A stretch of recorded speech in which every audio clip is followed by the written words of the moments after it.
మన భారతదేశంలో రకరకాల రాష్ట్రాలు, రకరకాల చరిత్రలు, వాళ్ళ యొక్క ఘనకీర్తిని చెప్పుకుంటూ, వాళ్ళ యొక్క గౌరవాన్ని నిర్మించుకుంటూ, ఈ దేశంలో తమకంటూ ఒక ఐడెంటిటీని సృష్టించుకోవడానికి ప్రతి రాష్ట్రం పోరాడుతూ ఉంటుంది. ఫర్ ఎగ్జాంపుల్, తమిళ ప్రజలు వాళ్ళకున్న చోళ లెగసీని, వాళ్లకు ఆర్థిక అసమానతలను, సామాజిక అసమానతలను వాళ్ళు ఎలా గట్టిగా ఫైట్ చేశారు, వాళ్ళ సోషల్ రిఫార్మర్స్ ఎలా పోరాడారు, తమిళ ప్రాంతాన్ని ఈ రోజున్న ఈ సొసైటీ యాజ్ ఏ హోల్ నిర్మించుకోవడానికి వాళ్ళు ఎలా పోరాడారు. కేరళ పేరుకు వాళ్ళు భారతదేశంలో ఉన్న they wanted to be much and more liberal. ఇప్పుడు బీజేపీ లాంటి పార్టీ మత రాజకీయాలు చేస్తూ కేరళలో చొచ్చుకుపోవడానికి ప్రయత్నం చేస్తున్నా Kerala people are so alert just not to allow BJP in to their state.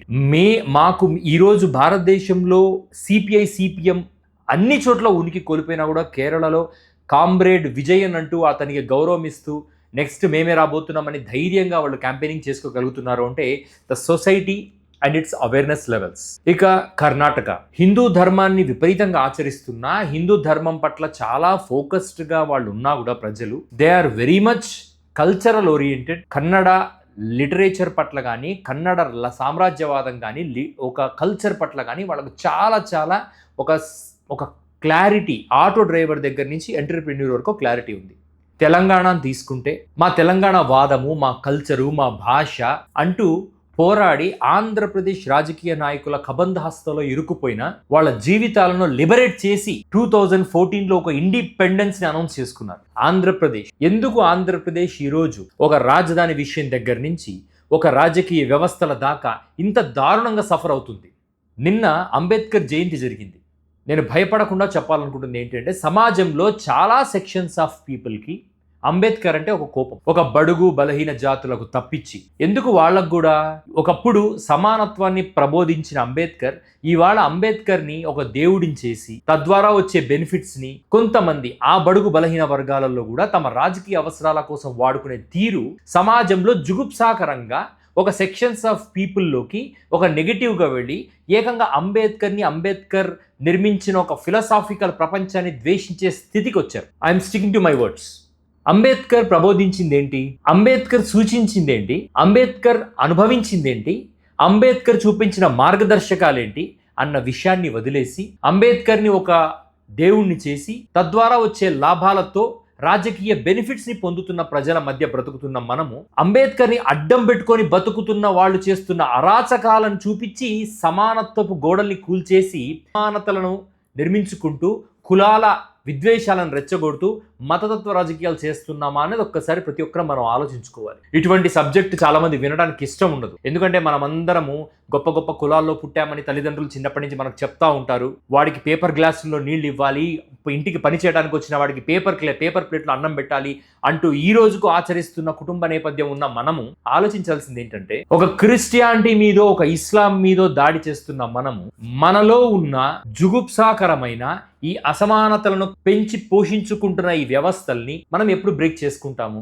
ఆ రోజు స్వతంత్రం రావాలి అంటే ముందు భారతదేశంలో వేళ్ళూరుకుపోయిన అసమానతలు కోల్పోయిన రోజే ఈ దేశానికి స్వతంత్రం తెచ్చుకోవడానికి అర్హత సాధిస్తుంది అని చెప్పిన వాడు అంబేద్కర్. ఆ జాతి నుంచి వచ్చిన వాడికి ఆ జాతిలో ఉన్న కష్టాలు నష్టాలు తెలుసు కాబట్టి ఆ జాతిలో ఉన్న ప్రతి ఒక్కడికి చదువు రావాలి, స్కిల్స్ ఉండాలి, జీవితంలో బెటర్గా బ్రతికే అర్హత సాధించాలని పోరాడిన వాడు అంబేద్కర్. ఒకవేళ అంబేద్కర్ అనే వ్యక్తే లేకుంటే ఈరోజు మన రాజ్యాంగంలో ఎస్సీలకు ఎస్టీలకు రాజ్యాంగబద్ధమైన కొన్ని బెనిఫిట్స్ రాకపోయి ఉంటే ఈ దేశం ఎలా ఉండేదో ఊహించుకోవడానికి కూడా మన ఊహలకు అందనంత భయంకరంగా ఉండేది. దేశానికి స్వతంత్రం వచ్చి 75 సంవత్సరాల తర్వాత ఇవాళ మతం పేరుతో రాజకీయాలు చేస్తూ సాక్షాత్తు రాజకీయ నాయకులు మన ఆంధ్రప్రదేశ్లో దళిత వాడపై దాడికెళ్ళి ఒక రాముడి దేవాలయం పేరు చెప్పో, ఒక చర్చి పేరు చెప్పో దాడులు చేసి వాళ్ళ మీద కేసులు పెట్టి అవమానపరిచే స్థితిలో ఈరోజు రాజకీయ నాయకులు ఉన్నారు. After all the benefits which are being accrued to SC ST communities. ఒకవేళ ఈ బెనిఫిట్సే లేకపోయి ఉంటే నిజానికి నేను మనస్ఫూర్తిగా చెప్తున్నాను, ఈ దేశంలో ఒక సెక్షన్ ఆఫ్ జనాభాను తుడిచిపెట్టేసేవాళ్ళు రాజకీయ నాయకులు తమ స్వార్థం కోసం, తన అవసరాల కోసం. ఈ రోజుకు ఎస్సీలకు ఎస్టీలకు రిజర్వేషన్లు కావాలా, వాళ్ళు బాగుపడ్డారు కదా అని మాట్లాడుతున్న కొంతమంది అప్పర్ క్యాస్ట్ వాళ్ళు ఉన్నారు. అప్పర్ క్యాస్ట్ లో కూడా పేదవాళ్ళు ఉన్నారు. మళ్ళీ వాళ్ళ పరిస్థితి ఏంటి అని అడుగుతున్న వాళ్ళు ఉన్నారు. ఎస్సీ ఎస్టీ రిజర్వేషన్స్ వాడుకొని పొలిటికల్ గా ఆర్థికంగా లాభపడి తద్వారా సమాజానికి ఏ బెనిఫిట్స్ తిరిగి ఇవ్వకుండా స్వార్థంతో తమను తాము గొప్పవాళ్ళుగా ప్రొజెక్ట్ చేస్తూ అవసరానికి మతాన్ని, అవసరానికి రిజర్వేషన్స్ ని వాడుకుంటున్న వాళ్ళు ఉన్నారు. But at the end of the day I say something, society should be seen as a whole. ఎవడో ఒకడు రిజర్వేషన్తో బాగుపడి సొసైటీకి చెడు చేస్తున్నాడు కదా అని ఆ రిజర్వేషన్ తీసేసి మిగిలిన వాళ్ళందరి నోటి దగ్గర అన్నం తీసేయటం సరైనది కాదు.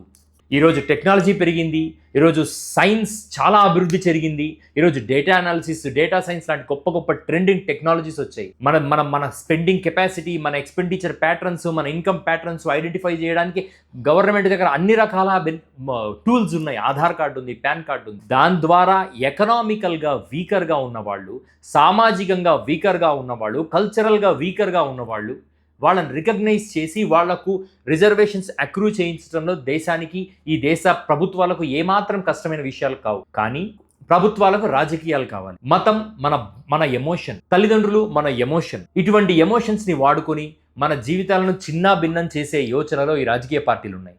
Unfortunately Andhra Pradesh being the part of the national government తనకేం కావాలో కూడా నోరు తెరిచి అడగలేని పరిస్థితి. అంబేద్కర్ జయంతి అంటే అంబేద్కర్ విగ్రహానికి పూలమాల లేయటమైనా, అంబేద్కర్ జయంతి అంటే ఎస్సీలలోనో ఎస్టీలలోనో రాజకీయ నేపథ్యం ఉన్న వాళ్ళు వచ్చి స్పీచ్లు ఇవ్వటమేనా, అంబేద్కర్ జయంతి అంటే ఒక సెక్షన్ ఆఫ్ పీపుల్ అంబేద్కర్ ని తిట్టడానికి వాడుకునే ఒక రోజా? నిజానికి అంబేద్కర్ జయంతి అంటే ఏంటి? సమాజంలో ఆర్థిక సామాజిక అసమానతలను తొలగించే ఒక టూల్ ని నిర్మించిన ఒక క్షణం ప్రతి సంవత్సరం మనం గుర్తు తెచ్చుకుంటాం. ఒక వ్యక్తి ఈ సమాజంలో సమానంగా ఉంటేనే ఈ దేశానికి నిజమైన స్వతంత్రం అని నమ్మి దాని గురించి అప్పటి ఫ్రీడమ్ ఫైటర్స్తో పోరాడి సాధించిన హక్కులను మనం తలుచుకుంటేనే రేపు పొద్దున మన భవిష్యత్తుని ఎలా నిర్మించుకోవచ్చో మనం ఊహించుకుంటాం. పనివాడు పని చేస్తూ ఉండాలి, కాలువలు తుడిచేవాడు కాలువలు తుడుస్తూనే ఉండాలి, బాత్రూములలో పనిచేసేవాడు బాత్రూంలో పని చేస్తూనే ఉండాలి అంటూ ఒక పిచ్చి మెంటాలిటీ డెవలప్ చేసుకున్న ఈ సమాజానికి నేను చెప్తున్న విషయం ఏంటంటే, అంబేద్కర్ని ఒక ఐకాన్గా వాడుకోకండి, అంబేద్కర్ సిద్ధాంతాలను తప్పుగా సమాజంలోకి తీసుకెళ్ళకండి, రిజర్వేషన్ల పట్ల మీకున్న అక్కసును కక్కకండి, సమాజంలో ఒక స్టెబిలిటీని నిర్మించే ప్రయత్నం వీలైతే చెయ్యండి. ఎందుకు అంటే దానిలో నుంచి వచ్చే ఆఫ్టర్ బ్యాడ్ ఎఫెక్ట్ లో భాగాలుగా మీరు కూడా ఉంటారు. మీ జీవితాలు కూడా సమాజం చెడిపోతే వచ్చే చెడు ఇంపాక్ట్స్ లో భాగంగా మీరు కూడా నలిగిపోతారు. This is an alarm to the politicians who are using Ambedkar and his ideals for their own political purposes.